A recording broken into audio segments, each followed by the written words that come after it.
Before going into the specific session by Dr. Adil Sadiq Sahab, I would like to give a very short, very short introduction of BENFA, Bengaluru Friends Alliance, BENFA Charitable Trust.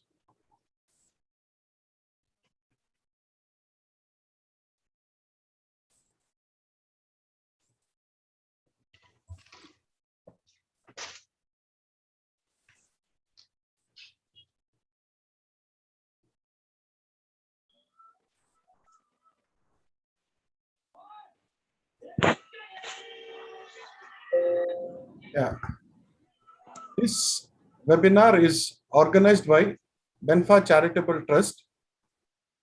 It's a registered charitable trust. It's a non-profit organization, a public charitable trust, focusing mainly on educational, healthcare, and socio-economic empowerment of underprivileged segment of the society. As all of us know that today's session is by Dr. Adil Sadiq Saheb. The title of the session is You and Your Heart. What is BENFA?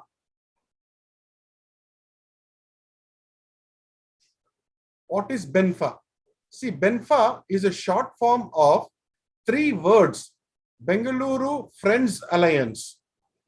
Bengaluru Friends Alliance was formed on 10th October 2020. That means today is the last day of first year. Tomorrow we will be celebrating our first anniversary, inshallah, Foundation Day. And it is registered under Indian Trusts Act at Bengaluru on 19th January 2021 as BENFA Charitable Trust. What is the motto of BENFA is how BENFA was formed with the belief that to change somebody's life, we did not support or give something very big or huge. Even little support, little small help can also, bring a positive changes in somebody's life. With this motto, with this belief, BENFA was started by supporting little. Of course, what is the emblem? This is the emblem of BENFA, and it is the map of Bengaluru. And this tree represents the society, the community. And these are the 5 core values of BENFA, that is humanity, honesty, integrity, transparency, and modesty. And we hope that these our core values will act as rays of good hope to the community, inshallah.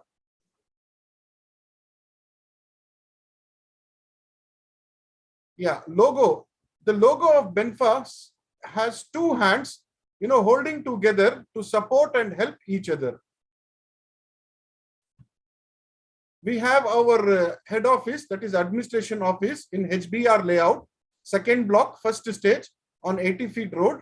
This is our office, and it was inaugurated. And we have our welfare center of Bengaluru North Division on Ambedkar, just opposite to Ambedkar College Medical OPD. And it is on Shampur Main Road. And this welfare center was inaugurated by Mr. Nisar Ahmad Sahab, ex-IPS.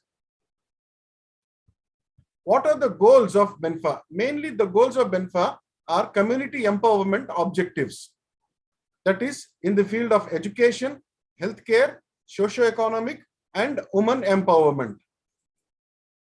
So far, BENFA has completed these projects under BEEP, that is BENFA Education Empowerment Program. 27 students were given scholarship so far, and 2 students were felicitated because of their outstanding performance in the university. And 15 patient hospital bills were paid, and 6 people were supported socio-economically. And so far, we have conducted 8 webinars, and today is the 9th webinar. What are the current BENFA programs and schemes which are running? BENFA Education Empowerment Program, BENFA Healthcare Program, BENFA Socio-Economic Support Program, BENFA COVID Victim Widows Support Program. This is mainly to support the ladies, women, sisters who have lost their husband during the COVID crisis. And we have a BENFA microcredit scheme, in which every week we give this scheme to 5 beneficiaries. Then we have BENFA Adult Learning Program. Inshallah, soon this program will be launched. Then we have BENFA Health Education Program, and we have BENFA Oxygen Cylinder Supply, We have BENFA has oxygen cylinders of 47 liters capacity. If anybody is in need of these cylinders, they can reach to us. This is the project what we did during the COVID wave 2 crisis in association with Dinia oxygen cylinder supply. And our other activities are during the holy month of Ramadan, we do BENFA Zakat program, BENFA Fitra program. In BENFA Zakat program, last year we distributed ration bags to mainly to the peripheral rural areas of Bangalore and also inside the urban areas. Then we had Zakat program and Fitra program, and also we did Qurbani program. This is our contact address. Our email is contact@benfa.org. This is our website, www.benfa.org. And mobile and WhatsApp, you can reach us on this number, 9611834443. 24/7, we are available for our members and people. You can reach us on for anything. And Bismillahir Rahmanir Rahim. Let us move forward with today's session. That is You and Your Heart by Dr. Adil Sadiq Sahab, who is the cardiothoracic and vascular surgeon. He is the head senior consultant at Sakra World Hospital. Yeah, Dr. Adil Sahab, I request you to take on the dais. Assalamu alaikum warahmatullah. Thank you very much for this opportunity, Dr. Suhail. And as I introduce on to the topic, I just request the host to enable screen sharing. This is a small video presentation, a small a Microsoft PowerPoint presentation that I'd like to make to kind of highlight, the focus that we need to have to prevent heart disease. So I just request, yes, thank you very much. I think I've just got the screen sharing, and just to make sure everything is visible, Dr. Suhail, I hope the slide screens are visible. Dr. Suhail, I'm sorry, you're not audible. Yeah, you are audible and the visuals are also clear. If you Excellent. Can be little louder, it will be better. Absolutely. Let me just turn up my mic that I have out here and let's proceed on. Okay, thank you very much. So when I got the offer to participate in this particular webinar by BENFA, obviously I did not know much about BENFA. So thank you very much, Dr. Suhail, for introducing BENFA to me, as well as to many of the participants who've joined in out here. And I was amazed by the kind of work that has been done by BENFA. I was also surprised that many of the links for this program came back to me from many patients and many other quarters of society from within Bangalore, Hubli, Dharwad, Bellary. So I can see that the reach of BENFA, although it's supposed to be an alliance of friends of Bangalore, is much beyond the confines of Bangalore itself, and also reaching out to the smaller places, tier 2, tier 3 cities within Karnataka, and I'm sure across the globe. When the cause is good and the determination is there, inshallah, I'm sure that all of you will succeed, and I will also wholeheartedly support the BENFA in their upcoming programs. And one of those things that I would like to extend my support was to give this particular talk. Many a times cardiac surgeons talk about the complexities of surgeries that they can do, the different kinds of angioplasties that may be available, the latest state-of-the-art medication, but my talk is going to be centric on how does one really avoid having a cardiac problem.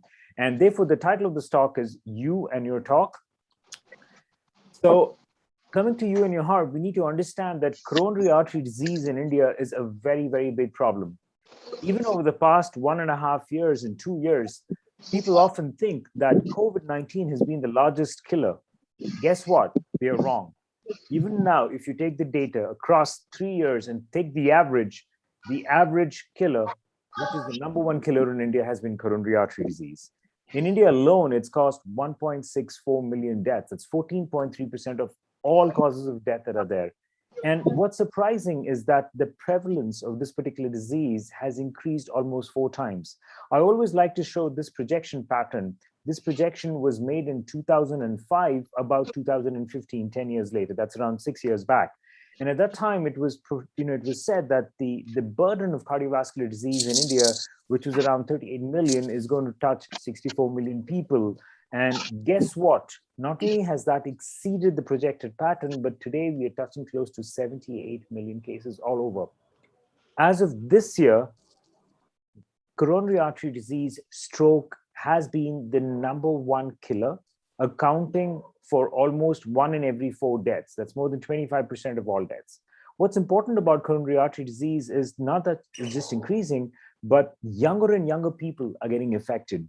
And this we've seen more in the metro cities. Cities like Bangalore also has seen that the average age of the first heart attack is coming down and down. There's been inadequate awareness and preventive measures. A lot of these can be prevented, have not been implemented. There's a big social and economic impact as people are losing time at their office, their earnings, and that is in fact affecting children, their houses. Wage earners are being affected. So a significant economic impact apart from just the obvious heart disease impact.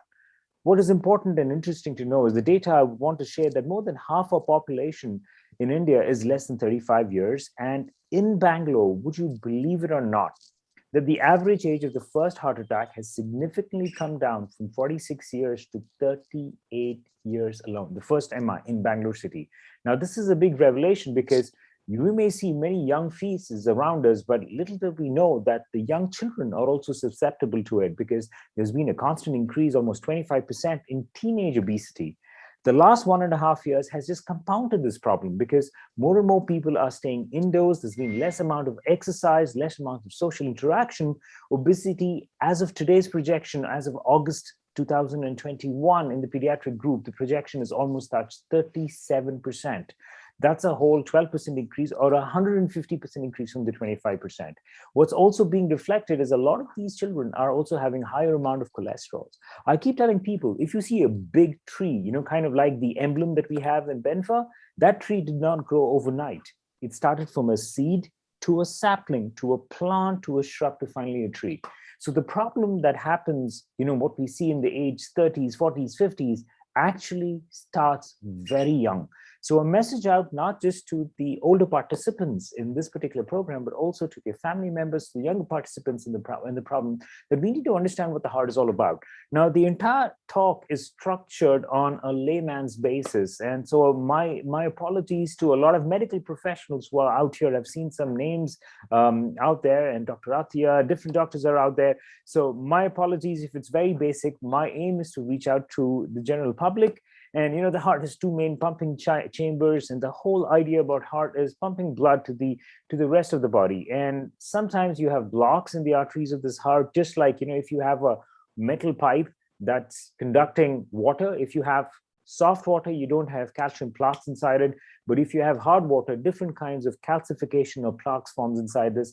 Similarly, for many reasons, different kind of plaques form inside the arteries of the heart. And this leads to heart blocks. Many a time people come to me with a question, doctor, I've had a lot of chest pain. Is every chest pain angina? Well, not really. It is not. Typical angina or the chest pain, we've seen many movies with Amitabh Bachchan, Shashi Kapoor grabbing their chest and falling down. Well, all of it is not really true. It doesn't happen that way, and we know that. So it's usually in the left side of the chest, maybe associated with left arm pain or some pain in the side of the neck, the jaw. It usually comes on when the demand exceeds the supply. When there is some kind of, when you're resting, it's unusual. It usually comes when you increase your demand, the blood supply doesn't match. And that difference between the supply and the demand is what precipitates the kind of chest pain. It can also be after meals. Now, why does it increase after meals? Is because after you have a heavy meal, the need for digesting the food is high. So the blood from the heart in different parts of the body gets diverted to the stomach to digest this kind of food. And because of that, the strain and stress on the heart increases, and that itself can cause the chest pain. It could be just mild, it could be really severe, like something squeezing your chest or a heavy big boulder placed on your chest. This is another question that I get asked often, and that is, if you do not have chest pain, does it mean you have no problem with your heart? You don't have heart disease? And obviously the answer is no, because more than 50% of people do not have the typical kind of chest pain that I just described. And most commonly, it's just shortness of breath. People are out of breath after simple, mild to moderate exertion. Some people are out of breath out of doing a simple task that they used to do before. Suppose you could climb 2 flights of floors without any problem, or 2 stories without any problem, but now you're finding difficulty in doing that. Maybe there's a problem and you need to get that evaluated. A small number of people just have tiredness or fatigue, and an even smaller number have something called silent attacks. This is the dangerous group, because most of the people who have silent attacks are typically above 65 years. They're diabetics. And, just like diabetes decreases the sensation of the nerves of your hand and your feet, diabetes also decreases the sensation of the nerves of the heart. That means when you're actually having a problem, you just don't sense it. And silent attacks are often fatal. So this is something that we need to be worried about. So what's the solution to this particular problem? The two main aspects that we can deal with it. And one of them is obviously to treat the disease, but my focus in the talk, I'll talk a little about that a little later, but the majority of my talk is going to be on the prevention of heart disease. And there are two kinds of approaches that we have to prevent heart disease. One, and the most important, is general preventive measures. Now, these general measures can be applied by anybody. It can be done at home. It can be done on a daily basis. And this is what matters in the long run. Screening is a one-time process to check and rule out heart disease. Screening is just like taking your expensive car, a Mercedes 1 Core S-Class. You need to take it at least once a year to the service center. Just because you have a Mercedes S-Class doesn't mean you don't go to the service center, which means even us, we need to evaluate ourselves, keep checking and keep screening for the presence of certain problems in heart disease. So what are the general preventive measures? The whole basis of prevention is to identify risk factors. And once we identify the risk factors, either we eliminate the risk factor, we modify the risk factor, or yeah, and too much exercise we make enough. Okay. I think I just request a lot of the members to put their mics on mute, because we can hear a lot of other people on. Thank you. So let's move on. There's 7 common risk factors that we're talking about. And I'll talk about each of them in a little more detail. And people ask me, Dr. Adil, out of 7 risk factors, which is the number 1 risk factor that you think? Data has shown that over the past 15 years, all over the world, whether it's South India, North India, the Middle East, the United States, everywhere, the number 1 risk factor today for heart disease, especially coronary artery disease, is diabetes. Why so? Diabetes, I keep telling people this, is like the electricity that runs in your house. You may have a beautiful house, you have excellent wiring, but we all know, like in India at least, the voltage that runs through your house is 220 volts. And diabetes is the sugar level that runs in your body. And if that voltage, instead of 220 volts, runs at 500, what's going to happen to your house? No matter how beautiful, how expensive the appliance is, every single appliance is going to get affected. Diabetes is just like that. Diabetes leads to production of certain products called AGE products, age-related, advanced glycosylated products. And these products typically affect every single system in the body. Primarily, the results are quickly seen in 3 systems: the eyes, the kidneys, and the heart. So obviously, diabetes is compounded and propounded by actually having a sedentary life, having high refined sugars, not following a traditional diet, not following exercise. So it's very, very important to keep diabetes in control. If you take 2 people around the same age, 30 years old, and one of them gets diabetes, the other doesn't get, and one of them has poorly controlled diabetes, diabetes can actually accelerate your body's age. Age-wise, your body may be just 50 years, 10 years, or 20 years down the line, but because of uncontrolled diabetes, your body can age 1.5, 2 times as faster. Like instead of physically being 50, your body may act like it's 60 or 65 years old. So this is something that we really need to think about and care about, specifically because India is turning out to have the largest number of diabetics in the world. And not just because we have a large population, we do, but it's beyond that. And you'd be surprised that it's just a matter of 1.5 to 2 years, as per current projections, that Bangalore is going to overtake Delhi as being the diabetic capital of the world. Yes, you heard it right. That means Bangalore, if you don't watch it, is going to have more diabetics within our confines of this small area than we have in any other city or town in the world. So this is a big deal. We need to be taking care of that. The second risk factor is smoking. People often have an advisory on cigarette packs. Smoking causes cancer. I mean, not that it doesn't cause cancer, but much before cancer, with the kind of lifestyle that we have, smoking invariably causes a lot of heart attacks. It can cause stroke. It can cause many other problems related to cardiovascular disease. And it's not just active smoking. It's both active as well as passive smoking. If your best friend is a smoker and you're around him all the time, guess what? You're going to be affected. Tobacco in any form. Heart attack होता है passive smoking smoker के बाजू बैठे हैं तो That is right. Smoker ke bazi बैठे रहे तो you can get a heart attack or in the long term. So we've had many people, we've seen it in our practice. A person comes to me and says, Dr. Adil, I have never touched a cigarette in my life, never. How can I get this disease? And when we inquire and find out, his best friend is a smoker. He spends his entire day in working in the same business cabin as he does. And guess what? He's got that disease because of passive smoking. Sometimes passive smoking is worse than actual active smoking. So not only do you need to quit smoking, tobacco in any form, as in chewing, pan, gutka, different kinds of words that we know in the Middle East, it's called as ghat. All these things we need to quit, and also quit the company of smokers. The third risk factor is a high cholesterol or a family history of heart disease. This is very, very important. Many of the risk factors are changeable. Some risk factors are not really changeable, are not really, we can't eliminate them. And one of those risk factors is actually family heart disease. If one of your parents has a strong history of heart disease or has significant heart disease, out of the children, 25 to 30% of them have a significant risk of heart disease. If both your parents have significant heart disease, that risk goes up to almost 50% of the children to have heart disease. So this is a big deal.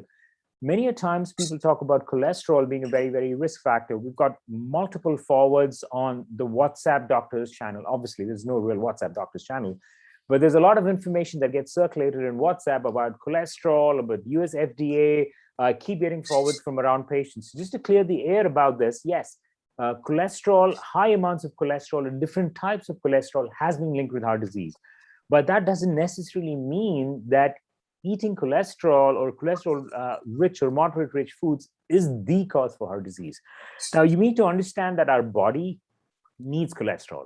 Vitamin D, the hormones like testosterone, estrogen, progesterone, the functioning of the brain requires fatty acid, requires cholesterol. Without that, we cannot function. So vitamin D, all these things are a precursor of cholesterol. You'd be surprised that our body manufactures more cholesterol than we can actually eat in a day. So then people ask, what's the big deal about eating a lot of cholesterol? Well, if you take 100 people, there are 5% of people who are called responders to cholesterol, which means even if they have small amounts of cholesterol in their diet, that amplifies into a large cholesterol storage in their body. But not everybody's like that. It's not just about taking cholesterol, but also burning cholesterol. If you have a diet that's balanced, even though it has some amount of cholesterol in it, but you're burning it out by exercising, by walking, by playing sport, that is fine. But not necessarily having something and not doing the exercise. So there was a myth that a low-fat, low-cholesterol diet prevents heart disease. 2009 big landmark study over 12 years from Stanford proved that a low-cholesterol, low-fat diet actually accelerates heart disease. Because we, instead of taking in our attempt to try and have food that's low in cholesterol, we have food that's very high in carbohydrates, refined sugars, high in salt, and this is worse than cholesterol. The fourth risk factor is blood pressure. Now, this is a very, very common thing because many people, who I ask them, do you have blood pressure? They say, yeah, thoda sa hai, kabhi-kabhi aata hai, jata hai, hospital aane mein hi zyada hota hai. This is not true. We do have some people who, when they see doctors in a hospital, the BP can go up, but do not ignore your blood pressure. Blood pressure is like the heart is working at a high amount of strain and speed. I keep telling people, if you want to go in a car and travel in a car at 50 kilometers per hour, there are two ways you can do it. You can either travel at 50 kilometers an hour on the fifth gear, or you can do it on the first gear. You know what happens if you go on the first gear? Yes, there's more wear and tear. There's a lot of heat generated in the car. There's a lot of, damage that's done to the engine. High, uncontrolled blood pressure is like driving your body on first gear all the time. So it's a very, very risky thing. And blood pressure is not that bad to control because out of all the risk factors, one of the easiest and simplest to control. Simply reducing your salt intake by more than 80% brings down your blood pressure by more than 75 to 80% by itself. So it goes in tandem. Many of patients that we've seen who have cut down on their salt intake, gone on to exercise, have actually stopped all BP medication and been maintained without BP medication. But yes, there are a small percentage of people who have strong familial genes for hypertension, in the sense that their families have a history of long-standing hypertension. And for them, essentially, medication is an essential part, because without it, they have a high risk of stroke. And sometimes with exercise and diet, we are able to bring down the level of BP medication that they require, but we can't totally eliminate it. Fifth, sedentary lifestyle. This photograph speaks a lot of it. A person sitting in front of the TV, a typical couch potato, as we call it, having a lot of junk food, a lot of high sugar, smoking is there. So obviously any kind of sedentary lifestyle is going to make things worse. You know, let's go back to the Mercedes car I was talking about, an S-Class 1 crore car. There's no point buying the car and keeping it in your garage every day if you're not going to take it out and use it. So eventually, by keeping a car in your garage, an expensive one, it's slowly going to spoil. The same thing happens with your body. You know, you have a precious body, and if you don't take it out, move it, use it, utilize it, exercise it, that is going to cause a whole lot of problems, including diabetes, hypertension, obesity, and eventually heart disease as well. So exercise, people often ask me, what kind of exercise is the best thing? Do we need to run, as we see many people do? Do we need to jog? Do we need to walk? And if you need to walk, do we need to walk fast, swinging our arms, just like many people have seen in the Joggers Park movie? Well, the answer about exercise is that everybody needs to understand that there's a certain amount of, there's a certain amount of exercise that's required for you. For a 60-kilo male, a 45 minutes of walking ideal. Walking is a great, simple exercise. It's free of cost. You don't need to have a treadmill. You don't need to join a gym. You can go outside. It's refreshing. There's a lot of fresh air. There's a variety of change around you all the time. If you want to initiate walking, start slow, initiation period of 15 minutes, a peak maintenance of 20 minutes, and slowly come down, called a decline of 10 minutes. The different kinds of exercise, not all of them are the same. People often tell me, Dr. Adil, I do 1 hour of yoga. And you need to understand that yoga is very good, but 45 minutes of yoga is not the same as 45 minutes of walking. They're two different forms of exercise. Each one of them is important. But for a cardiac standpoint, it's very important to have an aerobic kind of exercise where you're constantly moving, walking, dancing, things like that. If you go into the gym, weight training has its own perks, but necessarily weight training does not equate to aerobic exercise. So the different form of exercise called isotonic and isometric exercises, both of them have different benefits. Cardiac-wise, walking is simple and one of the best. If you have an access to a swimming pool, that's even better, because even if you have joint pains, you can't walk, getting into water and just walking and wading through the pool is great exercise. By being in water, it reduces your own weight by a certain amount, so there's less pressure on your knees and you're able to do a lot more. All right, just hang on. All right, what about factor number 6, unhealthy eating? And I've left the slide blank because I'm sure each and every one of the participants in this particular Zoom webinar now will have a lot to say about unhealthy eating. Many of us are guilty and partly to unhealthy eating, fried stuff and things like that. But, this is what we need to need. We need to have a diet that is balanced. It's very essential to have, zero oil is also not bad. Too much of anything is also bad. So we need to have a balance. I would say, the more colorful your plate looks, the better it is. And I'm not just talking about spices. We need to have food that's typically low in salt, low in saturated trans fats, low in extraneously artificial added cholesterol. Have cholesterol, but it doesn't have to be zero cholesterol. Most important in today's world and life is to have a food and diet that's low in refined sugars. Have a correct balance of fruits and vegetables. If you're having meat, make sure it's lean white meat. And I always tell people this: if you can eat something raw, please eat it raw. If you can't eat it raw, steam it. If not, grill it. If not, boil it, and frying is the last. People often come to me and say, Dr. Adil, I have 3 portions of fruit every day. Well, too much of fruit is also bad, especially if you're a diabetic and especially if you have very raw fruits. Making fruits into juices is another bad thing. Many of us kind of promote the idea for kids and young family members or old family members having a lot of juices. We must understand that juices increases the glycemic index immediately as you have them, increases the amount of sugar that's present in the body. I would rather say have a whole orange with a lot of fiber around it than having a glass of orange juice. So that has more benefits of not only being antioxidants, having the fiber, slow digestion, slow rise of sugar. Factor 7, stress.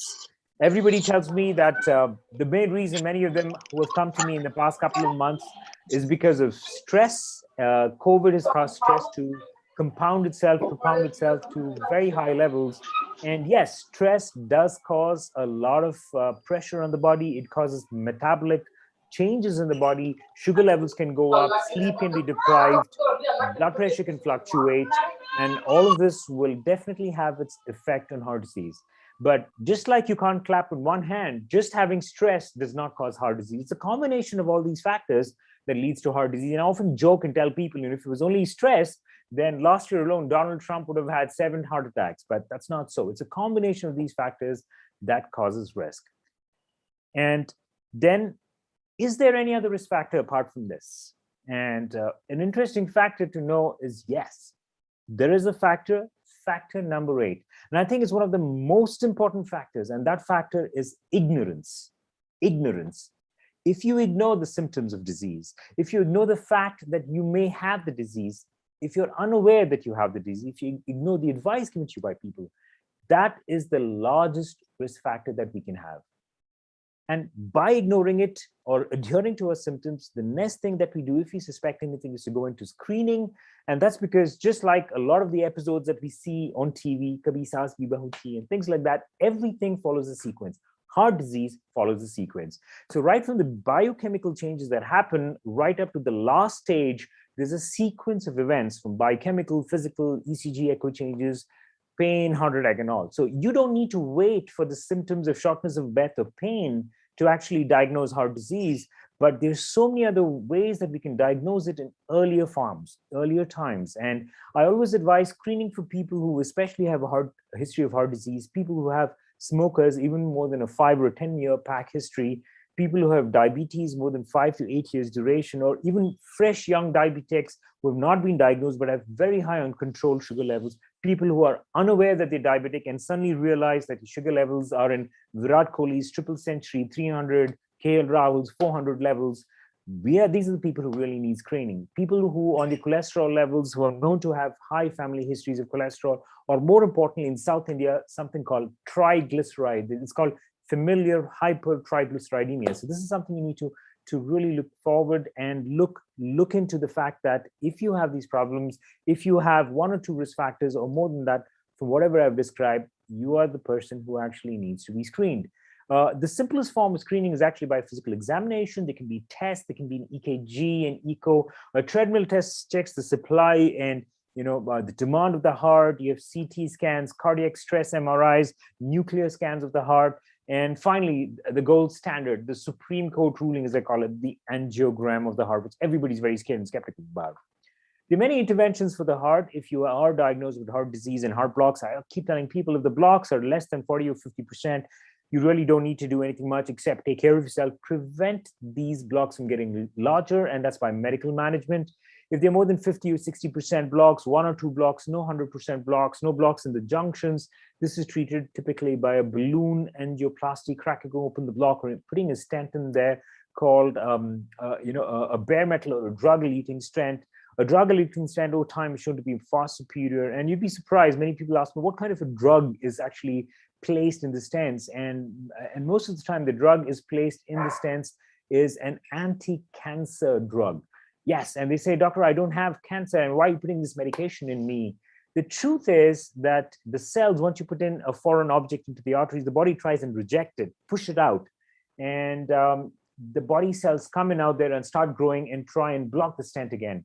So science and experiments have shown that actually coating with an anti-cancer drug prevents the influx or the inflow of new kinds of cells around the stent and increase the durability of the stents. Of course, if the blocks are multiple, more than 3, if they're at junctions, if they're at the main entry point of the heart, if there are 100% blocks, if there's a lot of calcium sequential blocks, one after the other in the same artery, in that case, you would need a bypass surgery. And obviously that freaks everybody out because nobody likes to have open heart surgery. And the good news is that, not everybody really needs open heart surgery. You'd be surprised that today, almost 90% of all cardiac surgeries that I do at our center are all through keyholes and minimally invasive microsurgeries and things like that. So you really don't need to be afraid of surgery. Just because you're afraid that you may require a bypass, you don't come in for a checkup.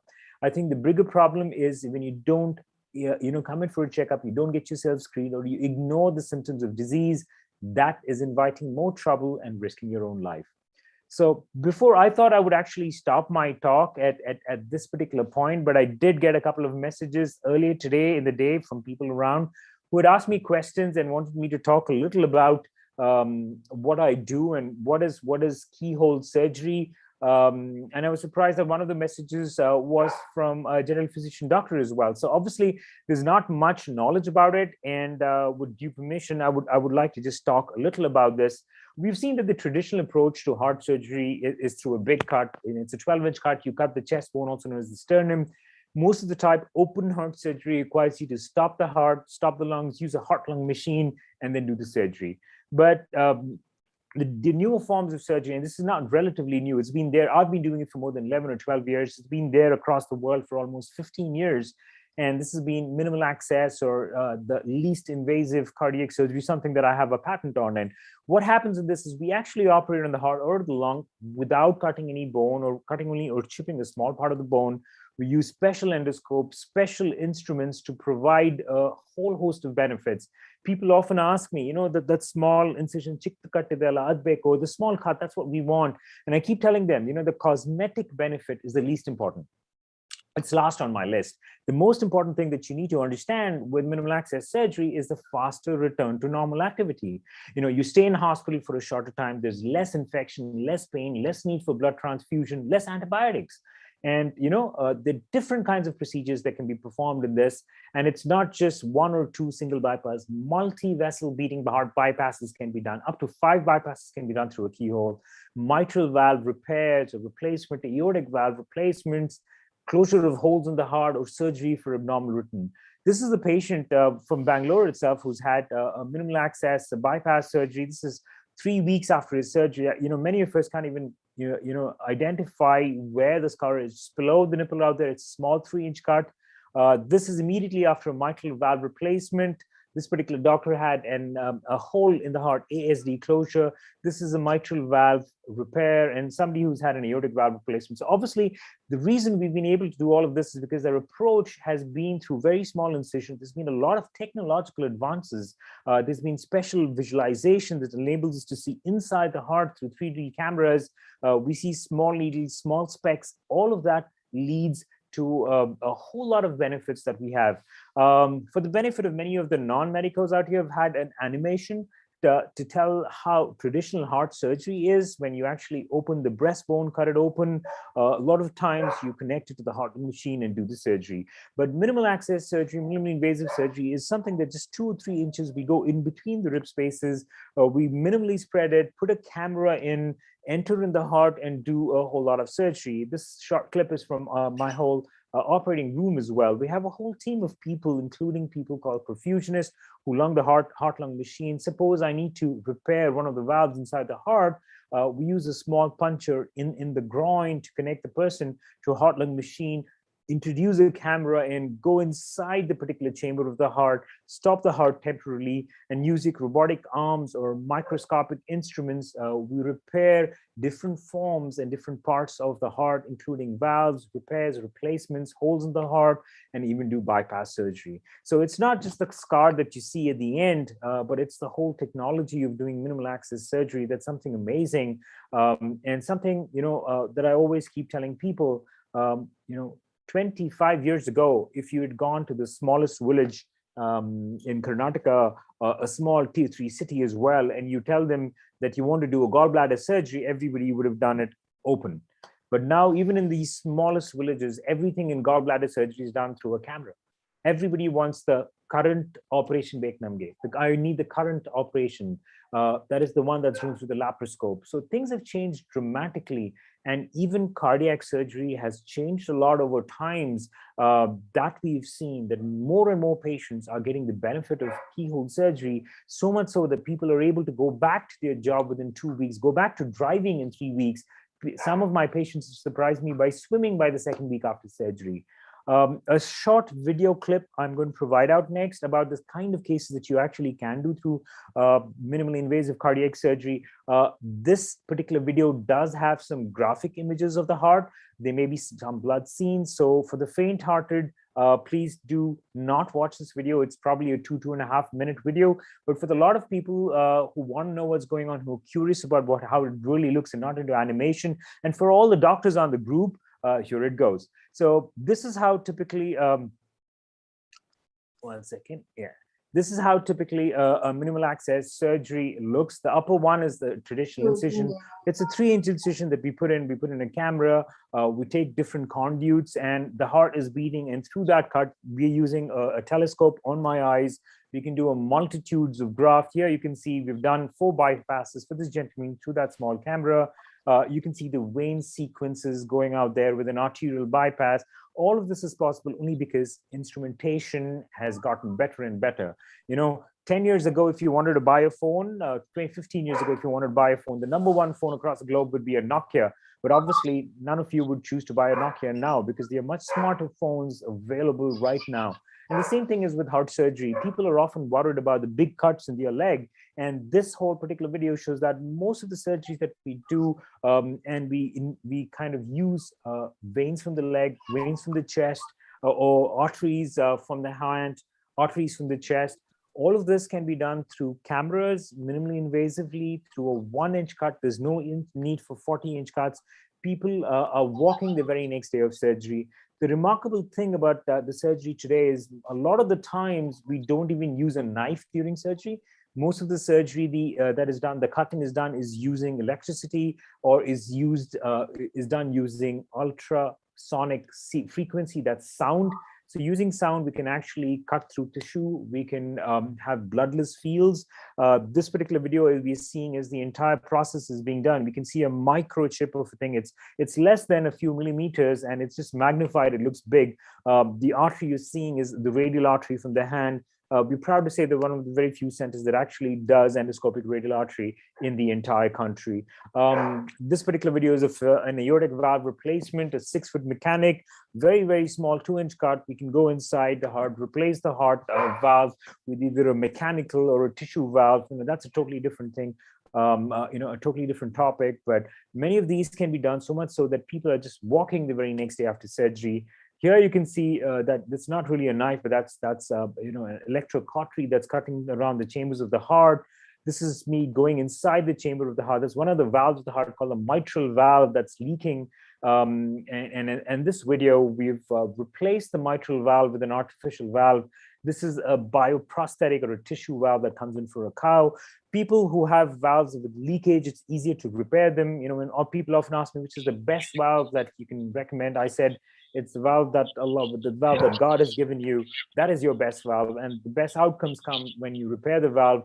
The beauty of doing it through the camera and video surgeries, everybody in the room, your whole team knows what's going on and can see the surgery, and that decreases the blood loss in the surgery, increases the efficiency of the surgery, enabling all of us to give all the benefits that we want to give for our patients. This short last clip is about the hole in the heart. It's amazing. What we're seeing is the right side of the heart, and through the hole, you can see the left side of the heart.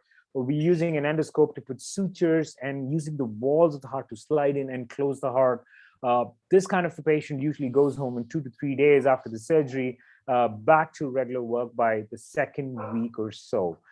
So surgery's come a long way over the past couple of years. But what we need to know is that, in conclusion, heart disease is preventable. Heart disease is a larger problem for our community in India, in Bangalore, than even COVID is. COVID is here, it's temporary, will go away, but heart disease has been there for years together and it's continuing to be here after that as well. Identification of the risk factors is important. Identification of people who have these risk factors is very important.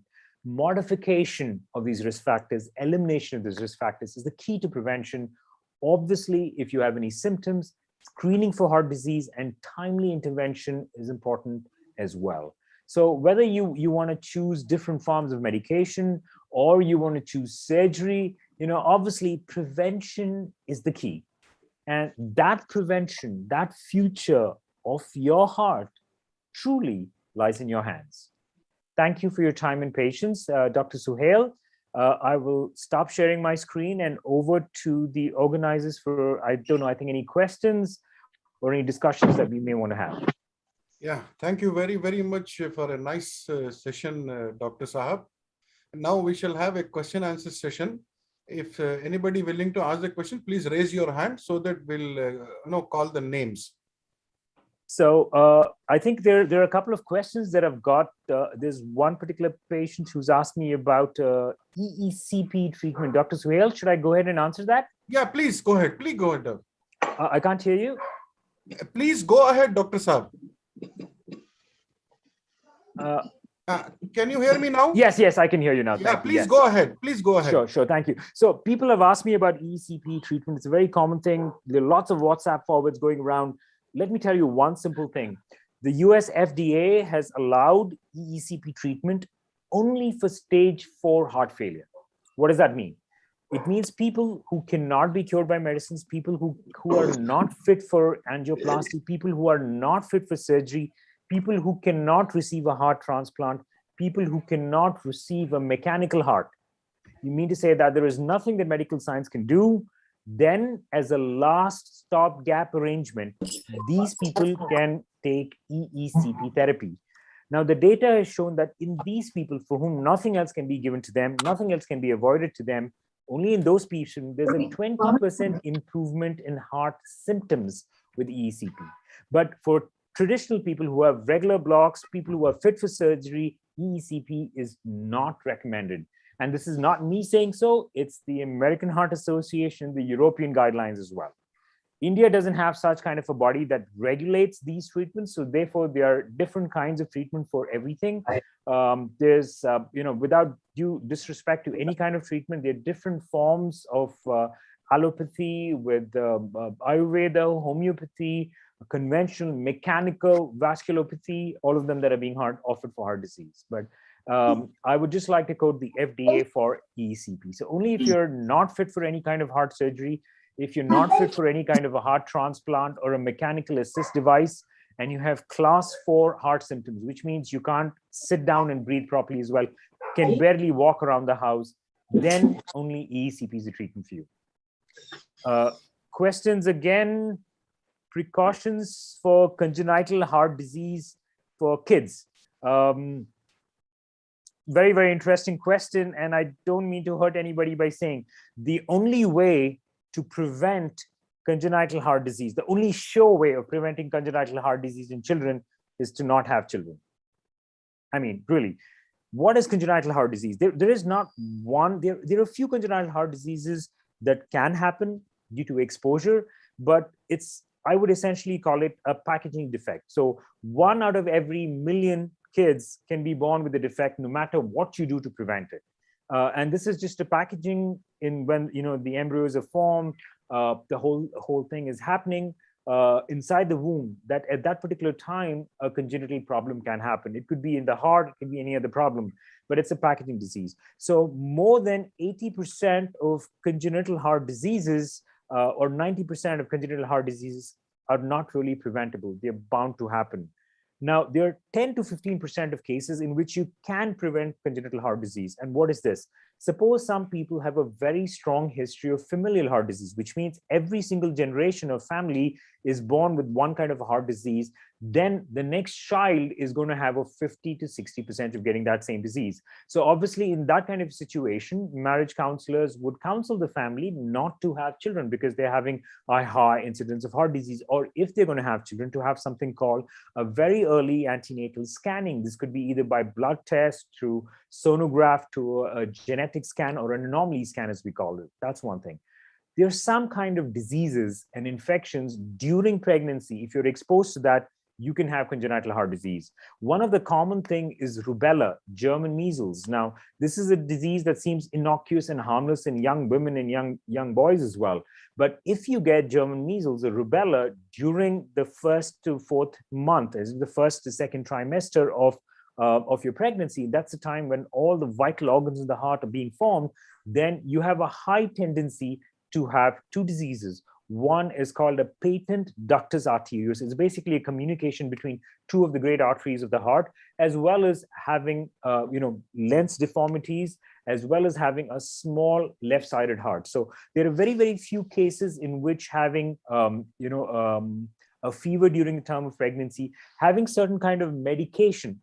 Suppose a mother has a mechanical heart valve and is taking a very strong blood thinner called acetrom or warfarin. If you eat warfarin during pregnancy, especially in the first 3 months of pregnancy, there's a 33% that you can have congenital defects in the child.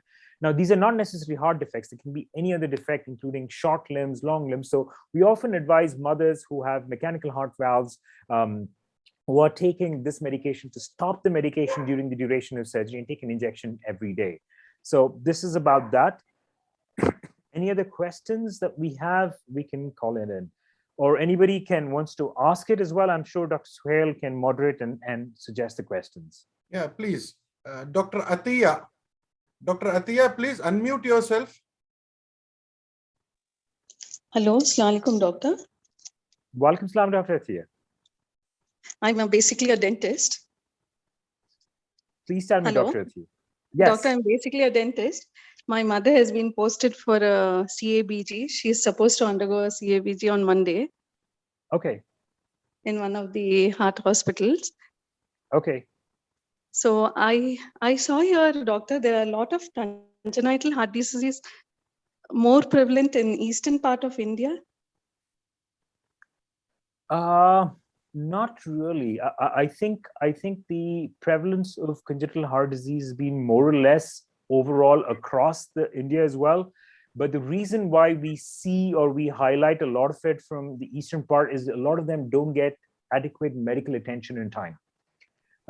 So we have data from the Indian Association of Pediatrics as well, and they've taken data on congenital heart disease from across the country. There are some areas where people present very late with congenital heart disease, or where there's not enough treatment for that. So a lot of these congenital heart problems pile up and then present at a later time. So when you look at it at one stage, it looks like there's a lot of patients there, but I think the average incidence is more or less the same for most of India. Thank you, doctor. Doctor, could I speak to you later, doctor? Absolutely, doctor. I will message you directly, and I can share my number with you if you have any queries. And my Yes, duas for your mother's surgery as well. I'm totally, I'm speechless. I'm speaking from the hospital. Oh, okay. But still, yes, doctor. I'm in Narayana, Vidalaya. Okay. No worries, Dr. Atiya. I'm just messaging you right now as we speak. Yes, doctor. Thank you so much, doctor. Jazakallah. Jazakallah khair. Okay. May Allah subhanahu wa ta'ala give your mother speedy recovery and complete health, inshallah. Anybody else? Any other question? Any other question? Yeah, Sayyid Sarfaraz. Sayyid Sarfaraz Sahab, please unmute. Yeah. Dr. Saab, assalamu alaikum. Wa alaikum salam. Firstly, thank you very much for your valuable time. The questions are completely the basics from the presentation you have just completed. So the point number one would be on your slide number 3, Yes. which says about factor 6. What dietary changes required to reduce the risk of heart diseases? And number 2 would be the classic symptoms of heart attack. And number 3 would be if you could just list 1 to 3 the risk factors for heart disease which can't be controlled. So let me start in reverse because that's the easiest one to answer. The risk factors for heart disease that cannot be controlled, that are out of your hands, are essentially strong genetic risk factors. Now, these include familial hypertriglyceridemia, familial xanthelasma syndromes, familial, what do you call, something that we call hyperhomocystinemia, high amounts of homocysteine. So these are something that you can't directly control or eliminate, but these are the risk factors that we can reduce to a significant amount by medication. And one of the medications that has dramatically allowed us to play with the genes has been statin therapy. Statin is a medication used to reduce cholesterol. And this is one thing that we do. Suppose a person does not have a family history of heart disease, we give a smaller dose of a statin. And a person who has a very strong family history of genetic disease, of high cholesterol and heart disease, we give them a higher dose of it. So by giving a higher dose, we are trying to interfere with the normal mechanisms of the body, the genes of the body, to produce higher cholesterol and deposit them in different forms of the body. And contrary to what people think, that a cholesterol reducing medication is used only because it reduces cholesterol, no. The biggest reason we use a cholesterol medication, especially in these genetic factors, is because it reduces the deposition of blocks all over the body. So that was the third question that I wanted to answer. And the second question is about the, can you come again about the cholesterol? The classic symptoms of heart attack. Yes, the classic symptoms of heart attack, I call it the Amitabh Bachchan syndrome or the Rajesh Khanna syndrome, when somebody is just leaning back and putting their hand on the heart and clutching. That typically does not happen very often. We see it sometimes in YouTube videos, but typically it happens in less than 15 to 20% of patients. The typical heavy heart, you feel like an elephant is standing on your chest, a heavy boulder is put on your chest, not just getting a pinprick or a little bit of pain. That's typically not heart disease. So the classic angina, as we call it, is when you have this heavy sensation that's brought on by exercise, that's relieved by just relaxing or sitting down. That pain can be associated with left arm pain or jaw pain, sometimes twitching of the eyes as well. But that's there in a small percentage. And the second question was about the other kind of presentations, correct? Yes, Dr. Saab. So the other kind of presentation, that the most common thing that we've seen today is, like I tell you, if 100 patients come to me for heart disease, you'd be surprised that 90% of them, 90 out of the 100 have diabetes. 90 of the 100 have diabetes. So many of these diabetics do not have chest pain. They come with a little bit of effort tolerance. I used to walk 2 kilometers every day. Now I'm very tired. I can't even walk half a kilometer. I used to walk 2 flights of stairs in the building. And now after the first flight, I'm very breathless. Doctor, every time I eat a heavy meal, I get severe gastric heaviness in my stomach. So these are all atypical symptoms, but unfortunately in diabetics, we are seeing them more and more often. So having something like shortness of breath, having difficulty after a meal, heaviness in the chest, not pain, just heaviness or discomfort in the chest, these two are very important things that we need to know. Sometimes people come with symptoms of heart failure because of heart disease. And that is when you have unusual, unexplained swelling in the feet. Typically at the end of the day, this is another third presentation that we need to know about. I hope that answers the question. Any other questions from the members?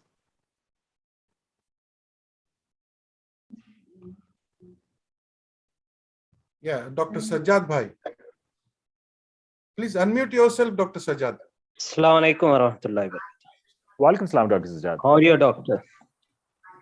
Hope you are doing fine. Alhamdulillah. Alhamdulillah. Yeah. Regarding triglycerides, Yes. this can be controlled by walking and exercise, or you have to go on medication? Yeah. Or is it proportional to refined oil and meat? Okay, I always quote myself of this, and we are on a Zoom webinar with many people, and I keep telling people that I typically do not eat any red meat for more than 20 plus years. Yes, no red meat. And I always believe that, I want to be one of those persons who preaches what I practice, and that's something that we need to know. Secondly, yes, if somebody came to me with high triglycerides, say in the range of 400, 500, I would not put them on medication. I would typically ask them to control their diet, exercise regularly, sleep properly, sleep on time, get up on time, have a balanced diet, and then recheck your triglycerides in 3 months.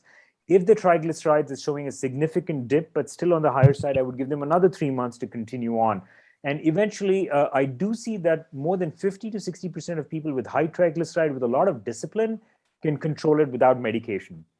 But there's a small percentage of people who are not being able to maintain that kind of discipline, who are not being able to follow the diet that is being advised, the exercise that's being advised, or people who follow all of that, but they have a very strong family history. So in these kind of people, even after doing all of this, the triglycerides still remain high. And in those kind of people, we would recommend starting a medication for triglyceride. What do you call as red meat? Because mostly people differ on saying this, one thing. Okay. And the other thing is, how do we, what do you call as diet? What diet should be taken regarding this? Okay, so the different forms. So let's take about red meat. Typically, the red meat is as something which has defined as something that has a high myoglobin content in the meat. And if you use actual defining factors, it's like 64.3% of myoglobin content in the meat. Which, let's put it in layman terms, and for everybody's benefit, any form of mutton, any form of badeka gosh, all of them typically form red meat. Even in chicken, anything apart from chicken breast counts as red meat, because the amount of ratio of proportion of myoglobin to just muscular protein is very, very different in that, and that accounts for red meat. Fish doesn't account for red meat. Chicken breast doesn't account for red meat. People would often, one smart patient came and told me, doctor, prawns are totally white. Prawns are not red meat. They're white meat. I can have prawns. I said, well, yes, typically prawns are not red meat, but prawns do have very high levels of cholesterol and triglycerides. And you'd be surprised if you have a heavy meal of prawn that night, and the next day, if you check your triglycerides, believe me, they'll be in the 700s to the thousands as well if you've had a good meal of prawn. So all of them would affect it. Now, coming to a diet, let's simply put it out. I call it the triangle of the diet. And many of us have very small very little at breakfast, have a moderate lunch, and have a heavy dinner. It's the inverted triangle, and that's very bad because that's going to bring out the belly. It's going to increase the metabolic syndrome that you're exposed to. What you need to have is, the old adage: eat breakfast like a king, eat lunch like a prince, and eat dinner like a pauper. And that's the truth. The diet that you have should have more and more of what I say, natural foods. Avoid any refined foods, bakery products, any juices, any of them that have high glycemic indices. I typically tell people, if most of the times, even polished rice is a risk factor. It has a high glycemic index, and I traditionally have white rice one day a week. Otherwise, I just avoid white rice, and we always think that with veggies or something, we need to have carbohydrates with it. So I think we need to balance the kind of diet that we have a good amount of protein, a certain amount of fat, low carbs, and collectively have more food that is raw. Like I said, instead of choosing an orange juice, have an entire orange. And I typically would have it with all the white, fiber around it, and I even chew the seeds of an orange. Most of the fruits you can actually chew the seed and eat it because the seed has a lot of antioxidants and extract. It's great in fiber. It reduces the glycemic index of other kinds of food as well. So this is what I typically say. Have a mixture. The key is balance. When we talk about having a salad every day, people always say, Dr. Saab, I eat a lot of carrot, I eat a lot of cucumber and tomato. Well, cucumbers and tomatoes don't typically make a salad. You need to have green leafy vegetables, red leafy vegetables, red capsicums, yellow capsicums, green capsicums, a lot of the other things, eggplants, all these things inside, a couple of walnuts and a couple of almonds and flax seeds, chia seeds. Just season it up and have it. When it comes to seasoning a salad, people often put lots of Thousand Island dressing, Caesar salad dressing. All of that is worse than actually having the salad. And I think the simplest way of seasoning your salad is one large teaspoon of extra virgin olive oil directly on your salad. That's the best way. And coming to olive oil, I've had people who've asked me, and you did ask about the oils as well, as doctor, in my house, we cook everything in only the most expensive extra virgin olive oil. And I said, oh my God, that's the worst thing that you can do, especially with Indian cooking, because it follows the physical chemical property change. If you take extra virgin olive oil and expose it to the kind of heat that we do in Indian cooking, it kind of saturates itself. And once it saturates itself, it actually becomes bad fat instead of being good fat. So there's a cheaper variety of olive oil called pomace, which is, comes out in the last extract. And that kind of oil is very good for sauteing, for the Indian kind of cooking that you have. I use the rule of 5. You know, if you choose your oil, change your oil every 2 months, cycle your oils. You know, 2 months take sunflower, safflower, cardi, canola, or pumice olive oil, and keep cycling them. That's a good way of maintaining. You get all the benefits of each of the oils and avoiding the negatives of any of the oil.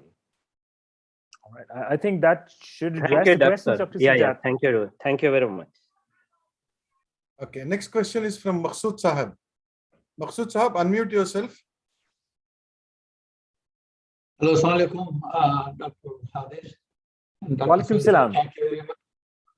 Thank you very much for the good presentation. Thank Thanks you a for the lot. opportunity. Yeah, my question is a diabetic patient who is taking the medicines regularly and sugar level is under control. How will at risk of the heart diseases? If you don't have any heart disease, for example, how he is prone to get heart diseases even if he takes regular medicine? Whether he is going to be at risk? Yes, unfortunately, the answer to that is yes. Diabetes at some stage or the other exposes you to a high risk of heart disease.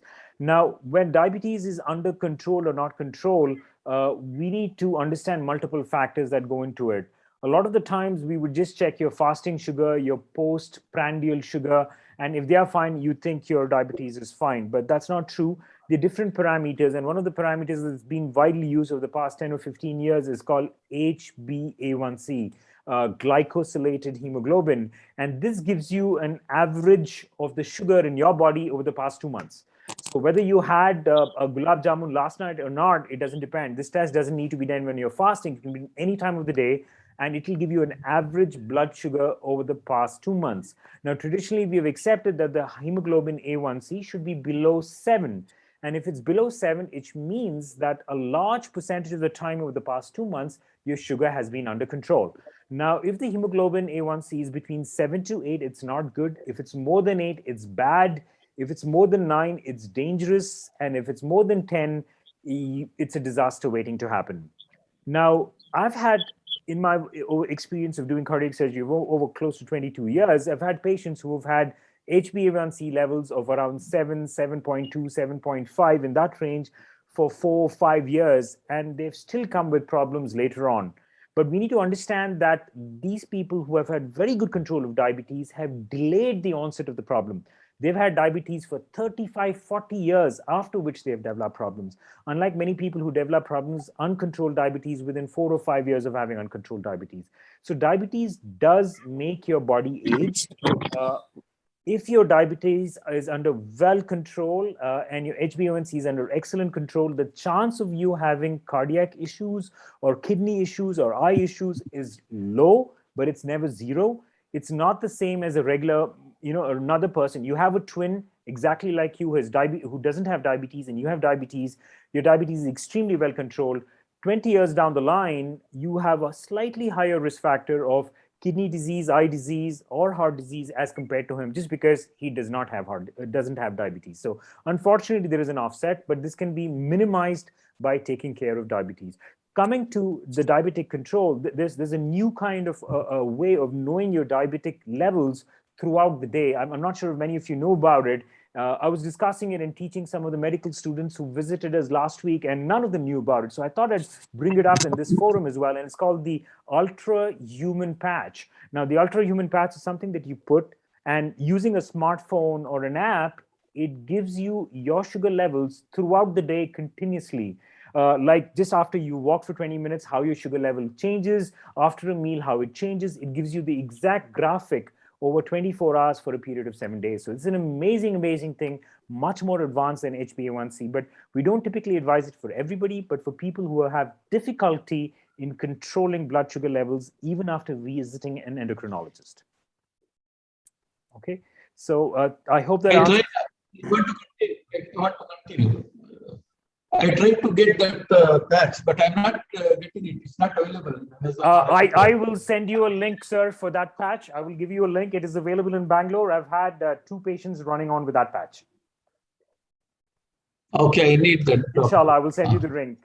Just send me a message And one more- directly with your number and I will revert back to you, sir. Okay, thank you very much. And one more thing is, how about intermittent fasting? It will help for the diabetic patients for about 15 hours or 18 hours. Well, you need to, I mean, there are two ways of addressing this. Intermittent fasting for some time will help. It will help burn out a lot of, calories. It will help you reduce weight. Typically, we do know, and I'm a strong believer of this, religiously as well, when you fast in the month of Ramadan, it is a kind of intermittent fasting, but we also make up at iftar and sehri and post iftar as well. So that doesn't really amount to it. So some amount of intermittent fasting is important for your body to regulate the ketones in them, to have the reset. It's like rebooting your system. It's like, your computer is kind of running slow and you're getting a new antivirus and you're putting it in, or you're restarting your computer system and it reboots and works faster. Intermittent fasting is like that. It's good for a short period of time. We've seen that scientifically. We've seen that religiously as well over thousands and thousands of years. But having a lifelong intermittent fasting, now that's something that's subject to a lot of problems.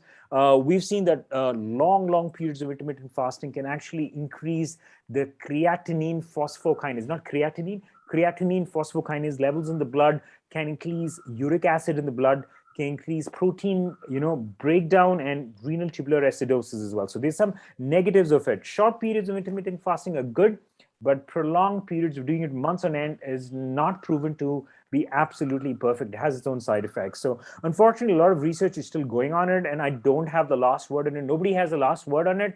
We just need to wait, just like we need to wait for that COVID and textbook to the textbook on COVID to be published 3 years from now, how to manage COVID. The final word on intermittent fasting is not yet out.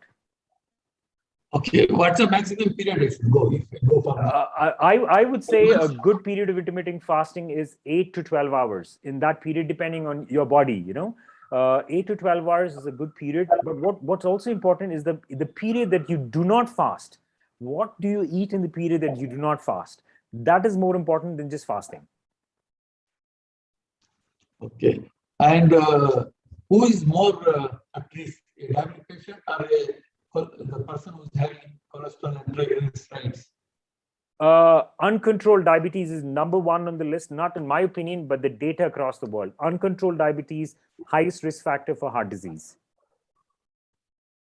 Compared to the person having triglycerides Yes. or hypertension? Yes.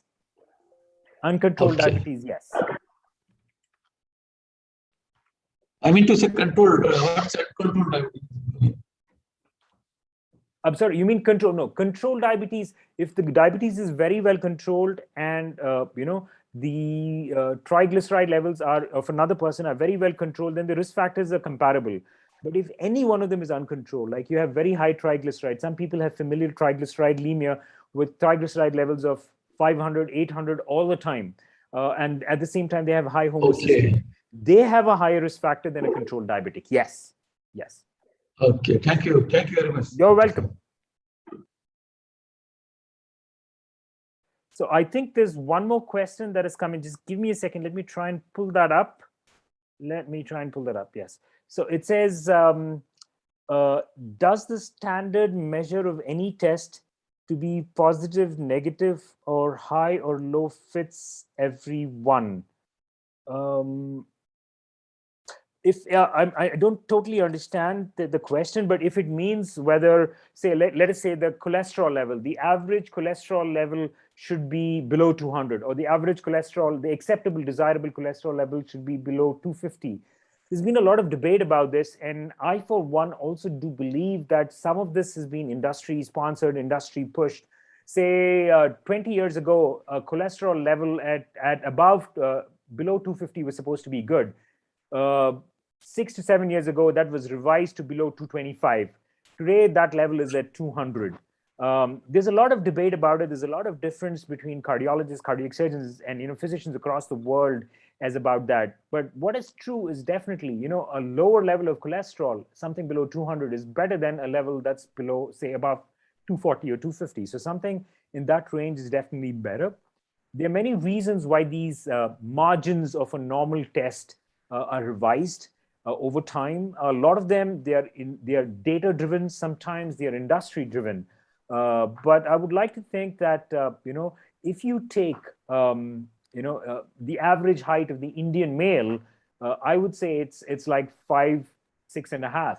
And you'd be surprised to saying, I'm 5'10", I'm 5'11", I'm 6'1", oh, I'm only 5'1".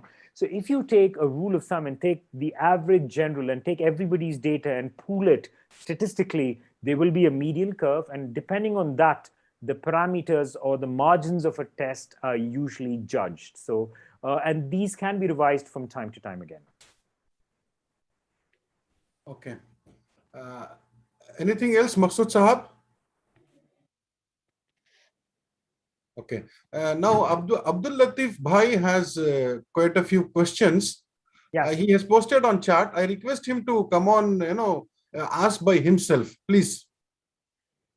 Abdul Latif Bhai.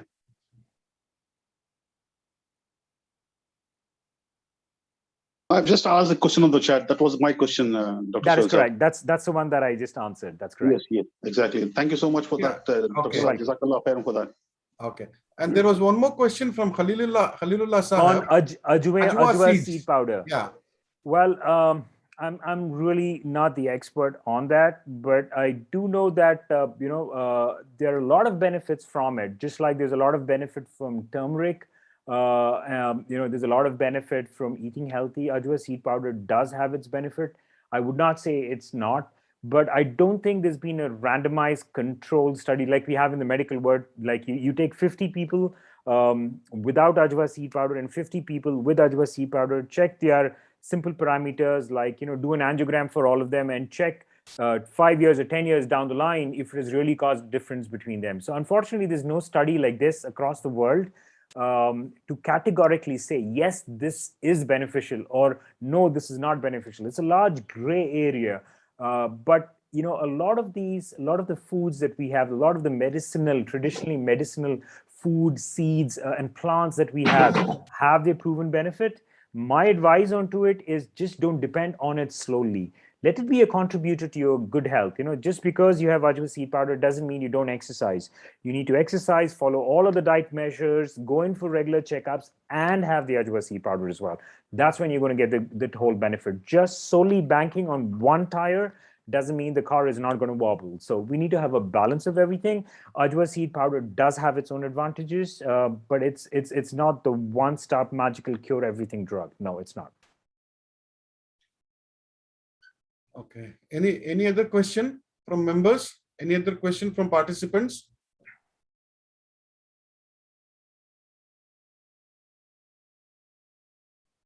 Anybody else? Yeah, I think Zaki Bhai. Zaki Bhai, please unmute yourself. Assalamu alaikum, Dr. Saab. Thank you very much for a very, very useful presentation. Welcome, Salam. My question is with regards to aspirin. Is it still considered an acceptable drug to take to prevent potential heart disease after 40? I mean, there's a caveat to the question. Let's divide it into two parts. Is aspirin still considered essential and important? The answer is absolutely yes. Despite different advances in technology, new medications being coming into the market, aspirin still remains the gold standard. Nothing matches it, nothing compares to it, especially if you have heart disease, or if you are at a risk for heart disease, or you've been treated for some kind of heart disease, like you've had an angioplasty or a bypass surgery. The recommendation is, if many times now we give double antiplatelets for many of the heart patients, and a lot of these patients, when they have double antiplatelets after a certain time, suppose you've had a stent, you have two antiplatelet medications, after one or 2 years, after 1 or 2 years, we can stop the second one, but you cannot stop the aspirin. The aspirin traditionally, unless you have some side effects from it, is meant to go on lifelong for a cardiac patient. So the second part of the question, I'm sorry, I think there's some interference on that line as well. The second part of the question is, can we routinely use it to prevent heart disease in anybody that's about 40? The answer is no. I don't think it is recommended to routinely use it for anybody above the age of 40 to prevent heart disease, simply because aspirin does have an incidence of side effects of 1 in 1,000. And that itself could be gastritis. People who have a disposition to low hemoglobin can have a massive gastrointestinal bleed. People can have rashes with aspirin, can have different kind of allergies with aspirin. So unless it's really indicated, do not take aspirin just because you're above 40 disease. If for any reason you find by way of evaluation that you're at a high risk for heart disease, for example, you're diabetic, but you don't have proven heart disease. You're diabetic, you have a family history of heart disease, you have high cholesterol, get some parameters done, get some evaluation done, and then depending on your consultation with your cardiologist or your cardiac surgeon, they may choose to put you on aspirin in that case. So there is a kind of a guideline criteria used by the American Heart Association for the use of aspirin as a prophylaxis. So I would not recommend it to everybody above 40, but only for a certain amount of people who have a higher risk category of heart disease to start aspirin. I hope that answers the question. Okay, Dr. Saab, thank you very much for a very detailed answer. Mr. Sheikh Aziz had raised his hand. Mr. Sheikh Aziz, please unmute yourself. So while we answer that, there's a question that's come in. What is the normal range of fasting blood sugar? Is it below 150? Yes, it is below 150. In fact, it is way below 150. It should be below 120 ideally. The newer recommendations, just we spoke about biometrics, they've reduced the level from 120 to 110, now 110 to below 100. But going by a very, very consensual argument, I would say that anything below 120 is good. 110 to 120 is borderline, and above 120, a fasting blood sugar means you need to check your HbA1c because you could be diabetic. Just because it's below 150 doesn't make sense. There's no point in checking a random blood sugar. No, this is useless. You either need to check a fasting blood sugar or 2 hours post meal, and typically the meal should be lunch, 2 hours post lunch. Please go ahead. Anybody else? Anything else? Okay. If there is no question, I would request Dr. Saab to give more information on two statements, which I hope it will be useful for everybody. The first statement is, a normal ECG can be heart disease. Yes, it can be heart disease. And the reason is this. A simple example I'd like to tell you, if you want to buy a car, you go to a showroom, the car looks beautiful. You look at the car and you say, I'm going to buy it. It's fine, it's great. No, you don't do that. What you do is you say, I'm going to take this car for a test drive. Why? Because you want to know how it feels, not just by starting the engine, but how it goes at 50 kilometers per hour. How is it running? So this is exactly that. Even if you have a normal ECG, but you do have a certain risk factors, you need to exercise your heart to a certain level. Check how it does when your heart is beating at 100 beats per minute or 120 beats per minute, which means just having a normal heart ECG does not mean everything is normal. Just having a normal ECG does also mean if you have a risk factor or if you have one of those risk factors that can predispose you to heart disease, you need to get a treadmill test and check yourself. Now, on the other hand, if people already have existing heart disease, their ECG can show a change. And that ECG itself will tell you how the heart disease is. You don't need to do anything else. And in those cases, just looking at a normal ECG of a person who's sitting can be the telltale of a heart disease. So the ECG can run both ways. Just a resting ECG can diagnose heart disease. And many a times, a resting ECG can miss a heart disease if it's hiding something very, very small or in its early stage. Your second statement, sir. Yeah, the reason why I highlighted this is there's common understanding among the people that ECG will tell the whole story. So what I just wanted to bring it out that we need not depend totally on ECG. Absolutely. That's one thing. Second thing is, among atypical presentations, can just pain abdomen be a heart disease? Yes, it can. It can. And the reason why this happens is if you look at the anatomy, the heart sits on the left side of the chest, but the heart sits on a muscle called the diaphragm. The diaphragm separates the chest from the stomach. And guess what sits just below the heart, below the diaphragm? It is the stomach. So many a times when you have a heart attack on the lower part, involving the muscle of the lower part of the heart, that part gets irritated. And that irritates the stomach as well. So many a times you think just it's a stomach pain, it's nothing, it's only gastric. We've seen this many times over the past 20 years, not just here in Bangalore, but even in the United States, that people misdiagnose heart disease as just a gastric problem, give them an antacid and send them home. Because of the proximity of the heart that it's setting on the stomach, sometimes a heart attack on the lower part of the heart can mimic itself and present as heart disease, as stomach pain. So if you have a stomach pain that's not coming down with gastric medication, if you have a stomach pain that's persisting for some time, that's associated with a lot of sweating, with a lot of BP fluctuation, with lightheadedness, please get it evaluated, do a couple of tests, and that will diagnose your heart problem. Because usually people misdiagnose with gas problem, I have gas, this, but sometimes it can be a heart attack, just pain abdomen. Anyway. Absolutely correct. Next question from Navid Bhai. Please unmute yourself, Navid Bhai. Assalamu alaikum. Wa alaikum assalam. Doctor, I am at present in Bangalore. I want to just meet for you. You're more than welcome to meet. Inshallah, I'll share my number and I'll message you directly right now. And Yes. You can WhatsApp me on that number. And inshallah, we can find a suitable time or a place to meet if required. Dr. Saab, I am presently working in Algeria and I Okay. have come on a visit for after 1.5 years. Okay. Due to pandemic, I just want to meet for you. Inshallah. Inshallah. Can you just share the number for us? I've already sent it to you.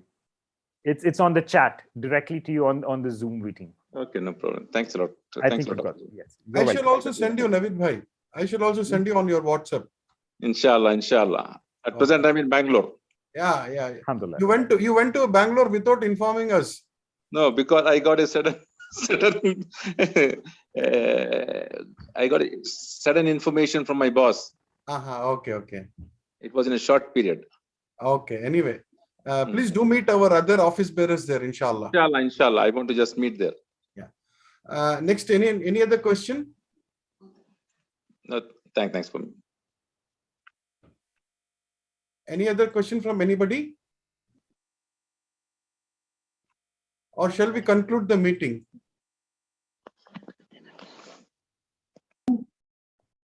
और किसी को कुछ पूछना है? One more question, Dr. Saab. हाँ, पूछिए. Please tell me. Left ventricle diastolic dysfunction grade 1. What does this mean? So basically, at the outset, let me tell you that if you take 100 people across the world and you look at their hearts after a certain age, say age of 30 or 35, and you look for diastolic dysfunction, almost 25% of them will have this. Grade 1 diastolic dysfunction is the wave of relaxation of the heart. And that means a little bit of delay. There's some parameters by which we gauge them. So grade 1 diastolic dysfunction essentially is not a problem. Okay, it talks about the resistance and wear and tear and the ability of the hearts to relax over a period of time in the cardiac cycle. So I don't expect you to be worried about grade 1 diastolic dysfunction. However, if it's grade 2 or grade 3 diastolic dysfunction, then it does mean that the relaxation, the impaired relaxation of the heart is there. It also means that some of the chambers of the heart may have higher pressures in the diastolic period, or the period of relaxation of the heart, and that needs to be treated and evaluated. Okay. There's one more person had raised his hand by name Sheikh Aziz. Are you there, Mr. Sheikh Aziz? Okay. Any other question? We've had one question 2 minutes ago. To reduce the diabetes, many home remedies like paneer ke phool and methi kani can be used. What is your opinion? I always tell that the proof of the pudding is in the eating. If you have paneer ke phool ka and methi ka pani and your diabetes and your HbA1c is reducing, that means it's working. So do try it out. There's no harm in trying it out, but the proof of the pudding is in the eating. The proof of the passing is in the marks, and the proof of diabetic control is in your HbA1c. If your HbA1c is reducing by this, then you're on the right track.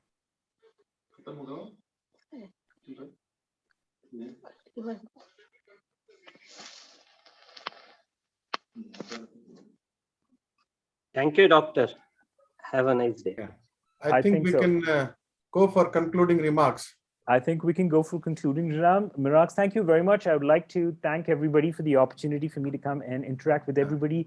I have learned a few things today as well, especially about BENFA, about the work that's being done. And alhamdulillah, I do pray for the success of this particular trust. And inshallah, we'll try and extend my support to them, both professionally and personally, whenever I can. Thank you for the wonderful audience and the wonderful questions that have come in. And inshallah, till we meet in better times in person to person, I think the COVID has kickstarted many interactions on Zoom. So I think that's the silver lining of having a COVID pandemic. But thank you one and all. Dr. Suhail, back to you. Yeah, please, I request Dr. Salim Mekri Sahab. He is the Vice President of BENFA to say a few words. Unmute yourself, yeah. Assalamu alaikum, Dr. Adil Sadiq Sahib, and all BENFA members and participants in today's Zoom meeting. It was really very enlightening and very educative.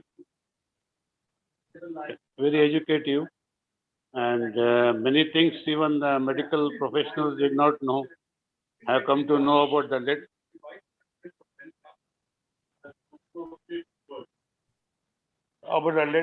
surgeries and all the things you have mentioned.